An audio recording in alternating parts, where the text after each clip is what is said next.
आपको बताऊं कि पुष्पक ट्रेन जो है ना वो लखनऊ से चलती है महाराष्ट्र के लिए।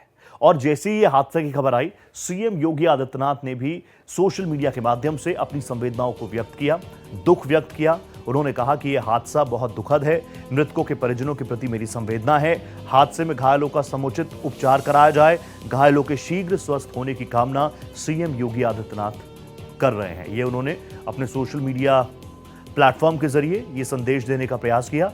आपको बताऊं, रेलवेज ने भी एक हेल्पलाइन नंबर जारी कर दिया है और वो भी हम लगातार फ्लैश कर ही रहे हैं। लेकिन इस बीच आप देखिए, जहां से ट्रेन शुरू होती है, जहां ट्रेन जाती है, दोनों ही स्टेट्स के चीफ मिनिस्टर, दोनों ही स्टेट्स के मुखिया अपनी अपनी संवेदना व्यक्त कर चुके हैं और ये आश्वस्त कर रहे हैं कि जो लोग घायल हैं उनको तुरंत हर कीमत पर बेहतर से बेहतर उपचार उनको मिलेगा। देवेंद्र फडणवीस जी, सीएम योगी आदित्यनाथ जी, दोनों ने ही अपनी संवेदनाएं व्यक्त की हैं। 4 तस्वीरें एक बार फिर से आपके सामने रख रहा हूं। इस तरह के हादसे बहुत दुखद है। आप सोचिए, इस तरह के हादसों पर क्या बात हम कर सकते हैं। और मेरे सहयोगी जो लगातार पल पल का अपडेट हम तक पहुंचा रहे हैं, अभिषेक पांडे मेरे साथ जुड़ चुके हैं। अभिषेक, अभी भारत एक्सप्रेस पर एक्सक्लूसिव गिरीश महाजन भी हमारे साथ जुड़े। उन्होंने कहा अगले 5 मिनट में वो स्पॉट पर पहुंच जाएंगे। मैंने उनसे पूछा कैजुअलिटी का आंकड़ा, तो उन्होंने कहा कि 10 से 11 की रिपोर्ट उनके पास पहुंची है।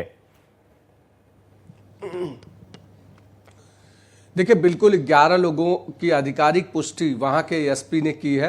एसपी और गिरीश महाजन दोनों स्पॉट पे पहुंच चुके हैं और वहां से अब अस्पताल की तरफ रुख कर रहे हैं, क्योंकि सीधे मुख्यमंत्री देवेंद्र फडणवीस ने उन्हें इंस्ट्रक्शन दिया है कि वो तुरंत अस्पताल पहुंचे, स्पॉट पर पहुंचे और वहां पर घायलों के लिए जो अच्छी से अच्छी व्यवस्था हो सकती है वो तुरंत करें।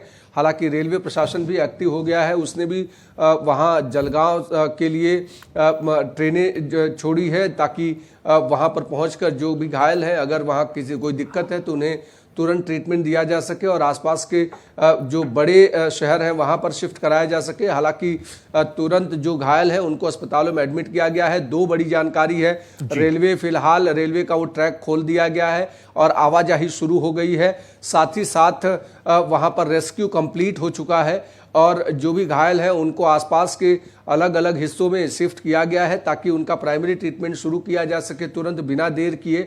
हालांकि जो जानकारी मिल रही है वहां के एसपी ने जो कंफर्म किया है और हमारे साथ एक्सक्लूसिव बातचीत करते हुए गिरीश महाजन ने भी कहा है कि 10 से 11 लोगों की जो मौत की खबर है वो आ रही है।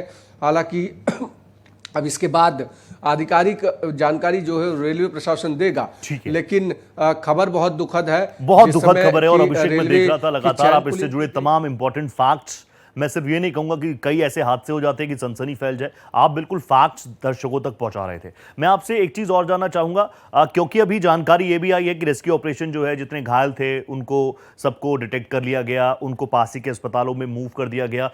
घायलों की संख्या कितनी है, इस बारे में कुछ जानकारी? देखिए, घायलों की संख्या जो अभी तक बताई जा रही है 2 दर्जन के आसपास हो सकती है, क्योंकि जिस तरीके से लोग भागे हैं, कूदे हैं, हो सकता है कि रेलवे की चपेट में न आए हों, लेकिन उस दौरान रेलवे को आता हुआ देखकर भी लोगों ने अपने आप को डिफेंस करने के चक्कर में वहां पर कूदे होंगे, जिसके कारण वो घायल हुए हैं और उनको नज़दीकी अस्पतालों में एडमिट कराया गया है, जिसमें जिनको हल्की चोटें आई हैं हो सकता है उनको तुरंत ट्रीटमेंट करके दूसरी गाड़ी से वो मुंबई के लिए रवाना कर दिया जाए, लेकिन जो गंभीर तौर पर जख्मी हैं उनको निश्चित तौर पर वहां पर अस्पताल में एडमिट कराया जाएगा और उनका ट्रीटमेंट किया जाएगा। आपने दो मुख्यमंत्रियों के ट्वीट भी देखे। दावोस में इस समय देवेंद्र फडणवीस हैं, वर्ल्ड इकोनॉमिक फोरम में हिस्सा लेने गए हैं, जहां पर अब तक 9.5 लाख करोड़ का उन्होंने एमओयू किया है, लेकिन जैसे ही जानकारी मिली उन्होंने उस दौरान तुरंत ट्वीट किया, तुरंत एसपी और जिलाधिकारी से बात की और उसके साथ साथ तुरंत गिरीश महाजन जो मंत्री हैं और देवेंद्र फडणवीस के काफी करीबी लोगों में से एक हैं, तुरंत उनको स्पॉट पर जाने का निर्देश दिया और गिरीश महाजन ने वहां पर पहुंच करके रेस्क्यू ऑपरेशन को तेजी दिलाई और तुरंत रेस्क्यू हुआ। उसके बाद आवाजाही शुरू हुई, लेकिन उधर योगी आदित्यनाथ ने ट्वीट किया, उन्होंने भी घायलों को तुरंत अच्छे उपचार का जो आश्वासन दिया, साथ ही साथ मृतकों के प्रति संवेदना दिलाई। लेकिन अब जांच का विषय ये है कि अफवाह किसने फैलाई, कौन इसके पीछे जिम्मेदार है और अफवाह फैली क्यों, किसने पुलिंग की, ये सारी चीज़ों का अब जांच का विषय है। एक तरफ ये हो गया जांच का फैक्टर, इन्वेस्टिगेशन, लेकिन देखिए अभिषेक, क्योंकि आप महाराष्ट्र, मुंबई हर जगह रिपोर्टिंग करते हैं, लेकिन रेलवेज क्या है, रेलवेज को हम किसी एक स्टेट से जोड़कर नहीं देख सकते। अगर रेलवेज के सामने कोई चैलेंज आया तो वो पूरे देश के हिसाब से ये एक ब्लूप्रिंट तैयार करने का प्रयास करेगा। इस तरीके से हादसा, जब हम बात करते हैं देश की लाइफलाइन है ट्रेन, रेलवेज हमारी, तो ऐसे में ऐसे चैलेंजेस अगर अभी भी सामने आ रहे हैं, अफवाहों की वजह से अगर 11 लोगों की जान चली गई है, तो ये अलार्मिंग स्टेज है। बिल्कुल एक अलार्मिंग स्टेज है। उसके पीछे वजह यह है कि अब तक जहां पर भी अफवाहों के कारण भगदड़ की बात हमने सुने, वहां भीड़ का हिस्सा रहा, वहां अफवाह फैली और भगदड़ मची और उसके कारण डेथ हुई। लेकिन ये पहला ऐसा इस तरीके का हादसा है जहां पर अफवाह फैली, ट्रेन रुकी, ट्रेन से कूदने के चक्कर में सामने से आ रही ट्रेन ने उनको कुचल दिया। अब इसमें किसी एक की, किसी भी ट्रेन के अगर लोको पायलट की माने तो उस प्राइमा फेसी गलती नहीं दिखती है, क्योंकि अगर 70 से 80 या 100 की स्पीड में कोई सामने से ट्रेन आ रही है, अचानक उसके सामने कोई ऑब्जेक्ट आता है, तो उसको रोकने का मतलब यह है कि पीछे सारी गाड़ियां डिरेल होना, तो इसलिए प्राइमा फेसी लोको पायलट की गलती तो नहीं दिखती है। अब इसमें अफवाह किसने फैलाई और अफवाहों को तुरंत कंट्रोल क्यों नहीं किया गया, ये जरूर गाड़ी के स्टाफ में जो रहेंगे उनसे पूछताछ होगी कि इसके पीछे की वजह क्या रही है। क्या धुआं उठा है, क्या चिंगारी निकली है? क्योंकि कई बार क्या होता है, रेलवे जब चलती है तो ऊपर अगर कोई ऑब्जेक्ट्स आता है बीच में, उनके करंट सिचुएशन में जहां से वो डायरेक्ट करंट होता है, तो वहां पर चिंगारियां निकलती हैं, या ब्रेक मारने की वजह से वहां से धुआं निकलता है, जिसके कारण आग जैसी परिस्थिति बनती है। लेकिन अब ये सारी चीजें जांच का विषय है। हकीकत यही है कि 11 लोगों की मौत हो चुकी है, कई लोग जख्मी हो गए हैं। इसके पीछे कौन जिम्मेदार है, ये जांच का विषय है। लेकिन अभी प्राइमा फेसी तुरंत उन सबको ट्रीटमेंट की जरूरत है। जो घायल हैं उनको ट्रीटमेंट कराया जा रहा है जलगांव के अलग अलग अस्पतालों में। पाचोरा रेलवे स्टेशन के पास से पूरा हादसा हुआ है।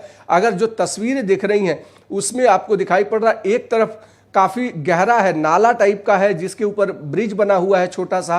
वो ब्रिज से भी लोगों ने कूदा होगा, छलांग लगाई होंगी, या फिर किस वजह से चीजें हुई है, ये सारी चीजें आगे वहां पहुंचेगी। लेकिन वहां पर रेस्क्यू के लिए जो भी उचित संसाधन थे तुरंत महाराष्ट्र सरकार की तरफ से मुहैया कराए गए। जिला प्रशासन तुरंत एक्टिव हुआ, वहां एसपी खुद स्पॉट पर पहुंचे, जिलाधिकारी इस समय पहुंच चुके हैं और स्पॉट का विजिट हो रहा है। रेलवे के बड़े अधिकारी जो भुसावल में बैठते हैं, डीआरएम जोन भुसावल है, डीआरएम वहां से वहां पहुंच रहे हैं। तो एक बड़ा हादसा है और ऐसे समय पे हादसा हुआ जिस समय कुंभ मेला चल रहा है। इस समय एडिशनल ट्रेनें भी मुंबई से चलाई जा रही हैं, या देश के अलग अलग हिस्सों से ट्रेनें उस रूट से होकर गुजर रही हैं, तो उस पर भी बड़ा परिणाम हो सकता है। इसके लिए तुरंत ट्रैक को खाली कराया गया और वहां से आवाजाही शुरू की गई। रेलवेज की तरफ से कुछ रिएक्शन आया, रेलवे ने एक हेल्पलाइन नंबर तो जारी किया, लेकिन इस पूरे हादसे को लेकर ऑब्वियसली जांच की बात तो उठेगी, लेकिन प्राथमिकता यही थी कि जो लोग घायल हुए हैं उनको अस्पताल पहुंचाया जाए, उसके लिए प्रशासन काम कर ही रहा था। रेलवेज की तरफ से कुछ रिएक्शन आया भी इसको लेकर? देखिए, सेंट्रल रेलवे के जो सीपीआरओ हैं उन्होंने पहला रिएक्शन दिया है कि ये हादसा चैन पुलिंग के बाद कूदने की वजह से हुआ, अफवाहों की वजह से चैन पुलिंग हुई और उसके बाद लोग कूदे और हादसा हुआ। चैन पुलिंग क्यों हुई, किसने की और क्या एक्चुअल वजह रही, इस पर अभी फिलहाल उन्होंने आधिकारिक बयान जारी नहीं किया है।